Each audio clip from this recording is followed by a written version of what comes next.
Thank you very much. Hello po. Happy birthday, boss. Happy birthday. Oh, James. James, personalized. Hello po, thank you. One coffee stub. Ba't gano'n? 1, 2. Number 1 ako. Siyempre po. So wala pang ibang kumukuha nito? Wala po po. Oo. Number 1, tapos number 2, 3 kasunod. So ano ako, early bird? Yes po. So may premium Vespa yung early bird.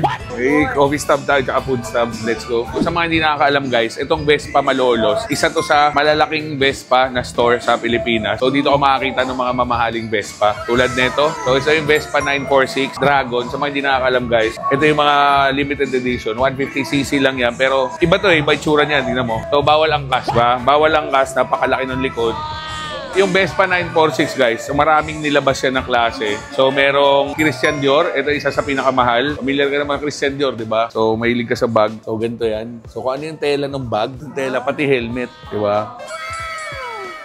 Sa mga hindi nakakaalam guys, ito umaabot ng presyo na ito. Siguro mga ngayon baka 4 million, mga ganon. Pero ang SRP talaga ng 946 nasa 946,000 lang. So ito naman yung Rabbit na tinatawag nila. So after Rabbit, ito naman yung lumabas, yung Dragon. So kukumpletuhin nila yung Zodiac sign, lahat yan. So ito yung pangalawa. Ngayon may ilalabas dun mamaya. Hindi pa natin nakikita. Abangan natin yung guys. So mamaya bubuksan yan, makikita natin. Dog ako eh.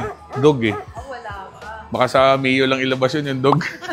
So ito naman Mickey Mouse, Primavera lang to, Vespa Primavera na halos same din sa Prima pero ito yung Mickey Mouse. Pero medyo mahal din to kasi limited din to. Basta yung mga may collab, Mickey Mouse, Justin Bieber, yung mga 75th anniversary, lahat yan mga limited. Hindi siya ganun karami. Kaya minsan talaga tinatago nila. So ito naman guys yung Vespa 946 na product red. Sa mga hindi nakakaalam, kaya product red yan. So parang part ng kinikita nito, tinutulong sa mga HIV positive. Kaya ito, product red, halos lahat pula, pati upuan, pati mugs, lahat yan pula. Very limited din yan. Pero kung di ako nagkakamali, 946,000 lang din ang SRP nito. Ang mahal lang syempre yung Christian Dior. Hindi ko alam itong mga snake, pero madalas gano'n. Pero ito, siguro bentahan nito ngayon, 1.5 to 2M, mga gano'n na umaabot. Akala nyo, Vespa mura. Mura yung mga ganito. Although mahal na rin, yung mga Primavera, nasa 200 plus, pinakamura na 200 plus. Pinakamura, Vespa S125, ang presyo nun nasa mga 160,000.